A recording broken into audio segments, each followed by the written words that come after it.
नमस्कार दोस्तों। मेरा नाम है विजय कुमार। आप देख रहे हैं कॉमिक्स पिटारा चैनल को। दोस्तों, हम लोग कॉमिक्स पढ़ रहे थे भुट्टा शैतान, और इसका पहला और दूसरा पार्ट मैंने अपने चैनल पे अपलोड कर दिया है। पहले और दूसरे पार्ट में मैंने इस कॉमिक्स को 40 पेज तक कवर कर दिया था। अब इस पार्ट में इसके आगे कहानी को शुरू करते हैं। बाकेलाल, क्या सोच रहे हो? मैं ये सोच रहा हूँ, मुनिवर की रानी वनस्पति के सांप का कोई तो तोड़ होगा।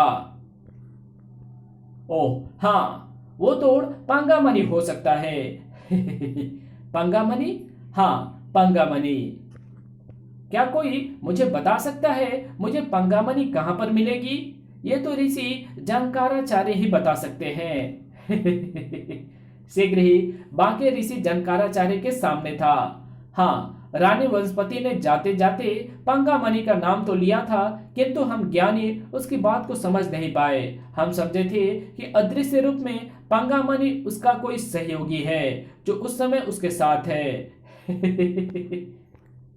ऋषि जनकाराचार्य ने कुछ पुस्तकों का अध्ययन आरंभ किया और फिर पता चल गया पंगामणि का। कहाँ है पंगामणि? पंगा घाटी में पंगा देव के पास। किंतु पंगादेव मणि तभी देगा जब उसे प्रसन्न कर लिया जाए, और उसे प्रसन्न करने के लिए पंगे करने होंगे। किंतु ध्यान रहे, पंगे करने वाले के प्राण भी जा सकते हैं। ये तो और भी अच्छा है। क्योंकि ये पंगे मैं मोटे मुच्छट विक्रम सिंह से करवाऊंगा।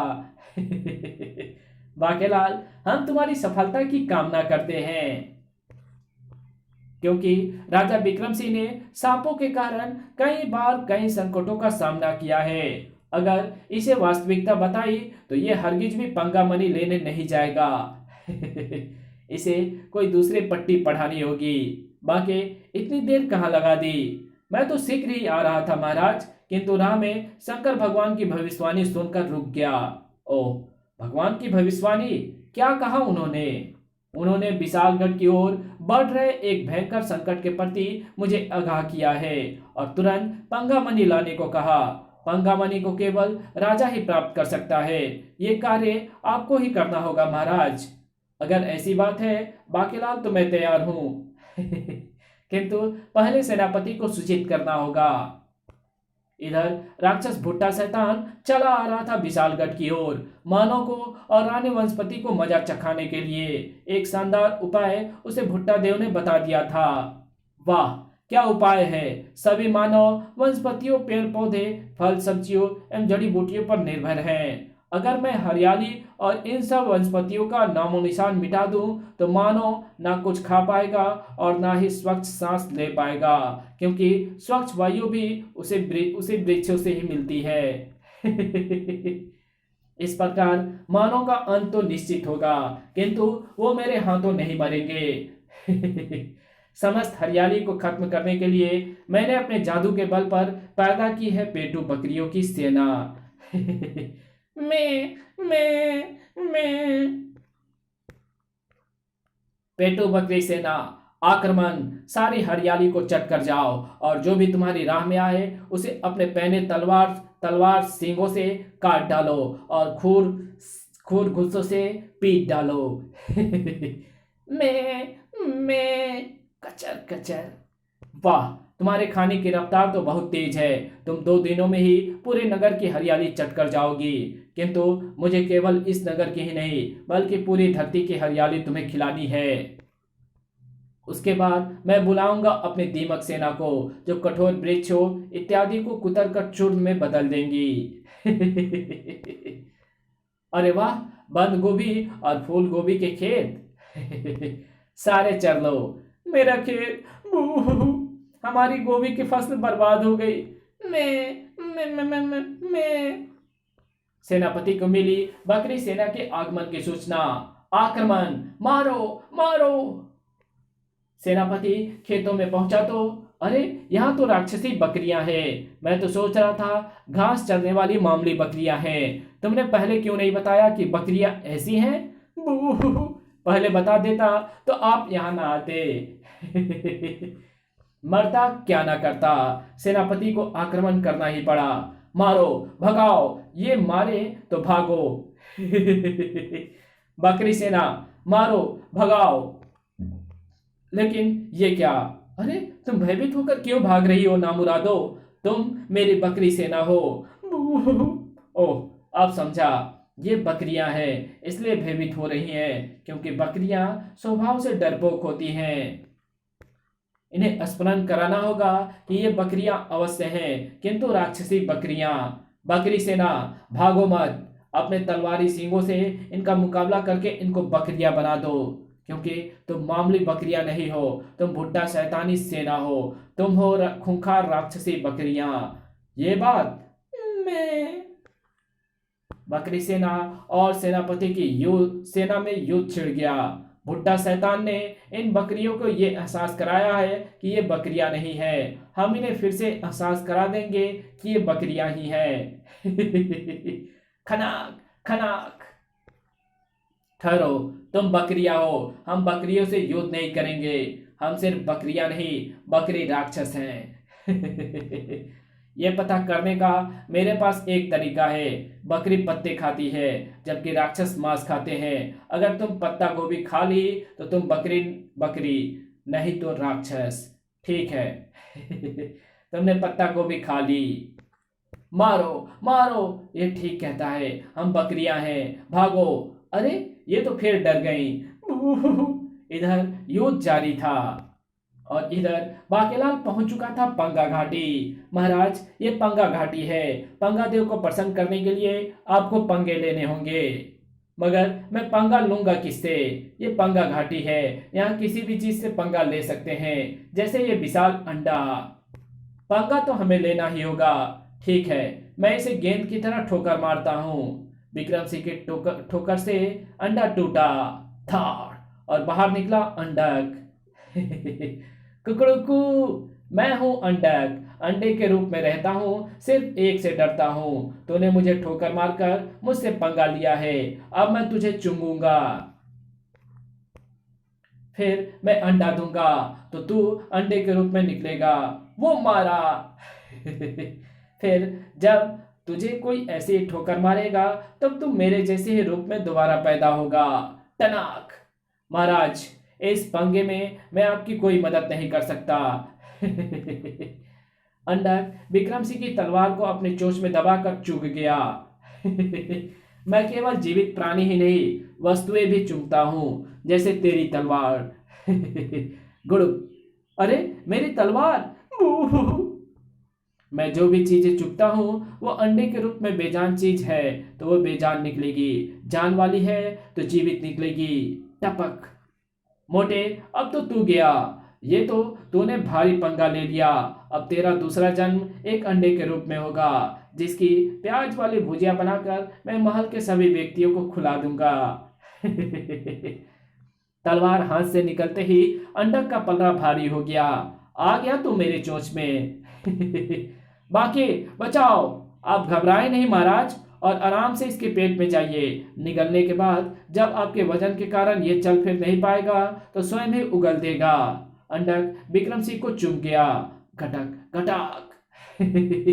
आ, वो मारा। और दूसरे ही पल वो मारा। टपक।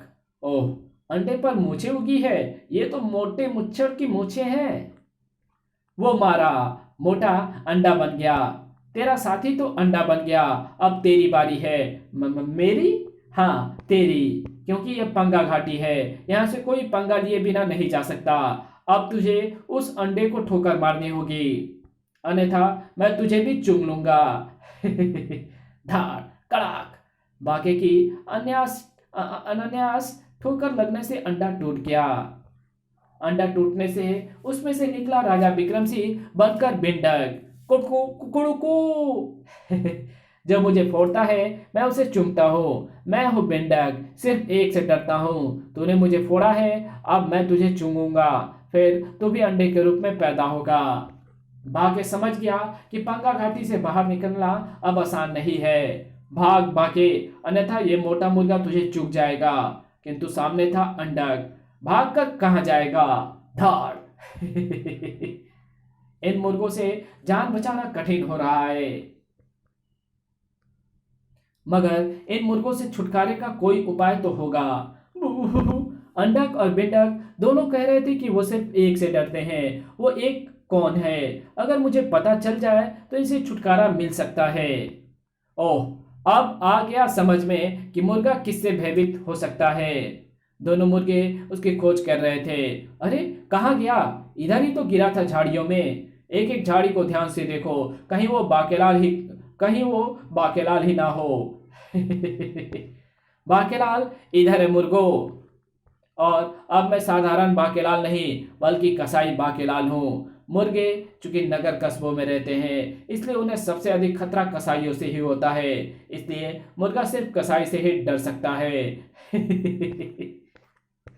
बाकेलाल ने आओ देखा न ताओ तुरंत तलवार का प्रहार अंडक की गर्दन पर किया और उसका सिर धड़ से जुदा कर दिया। खचाक! आ! ठीक तभी, वाह, मैं प्रसन्न हो गया। मैं पंगा देव हूं। तुमने जिस समझदारी से अंडक का अंत किया वो प्रशंसनीय है। मैं अभी तुम्हारे साथी को ठीक करता हूं। नहीं, मुझे उसकी भी गर्दन काटने दो। और ये लो, ये रही पंगा मनी। सत्यानाश! बाके पंगा देव तो पहले ही पंगे पर हमें हमसे खुश हो गए। जी हाँ महाराज, अब हमें तुरंत विशालगढ़ लौटना चाहिए। मोटे, एक बार ऋषियों को साप देने की शक्ति वापस आ जाए फिर देखूंगा कि तुझे कौन बचाता है। इधर भुट्टा शैतान बकरी सेना को समझाने में सफल हो रहा था। बकरी सेना, वो सैनिक तुम्हें मूर्ख बना रहे हैं। राक्षस भी मांस को पचाने के लिए एवं पौष्टिकता के लिए पत्ता गोभी खाते हैं। तुम बकरी नहीं, राक्षस हो। ओह, ये बात? तो फिर टूट पड़ो। अब तो तपोवन के ऋषि हमारी मदद कर सकते हैं इन्हें शाप देकर। बूह! सेनापति सैनिकों सहित तपोवन में प्रवेश कर गया। तपोवन में खलबली मचाती प्रवेश कर गई बकरी सेना।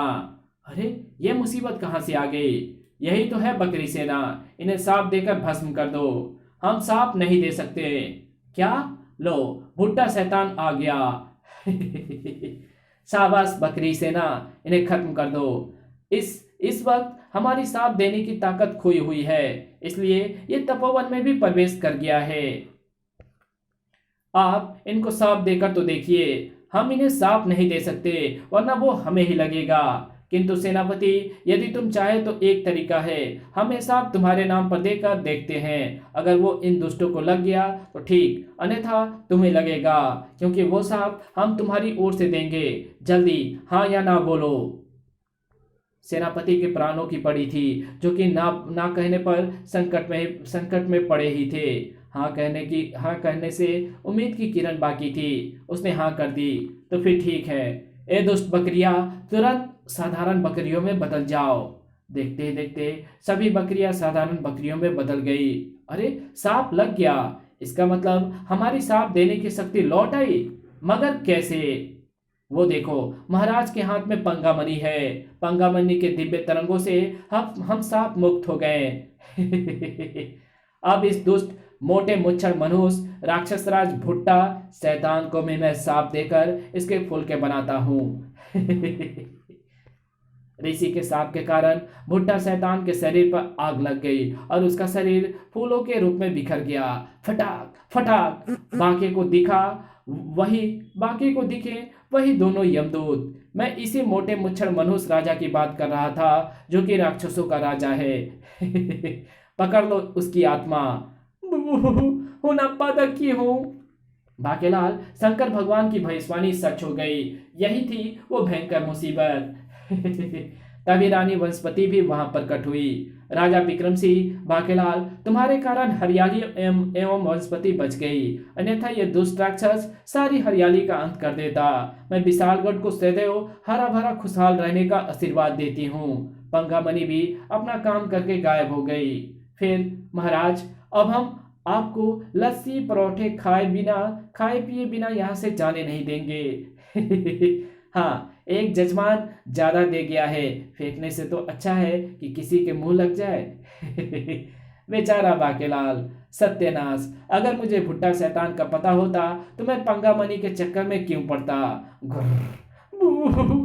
इसी के साथ ये कहानी यहीं खत्म होती है। तो मिलेंगे आपसे एक और नई कॉमिक्स में, तब तक के लिए बाय। वीडियो अच्छी लगी तो इस वीडियो को लाइक कर देना, चैनल पे नए हो तो चैनल को सब्सक्राइब कर बेल आइकन को जरूर प्रेस कर देना, और मेरे दूसरे चैनल डिवाइन टेक्नोलॉजी और टॉप 10 पिटारा को जरूर से सब्सक्राइब करना।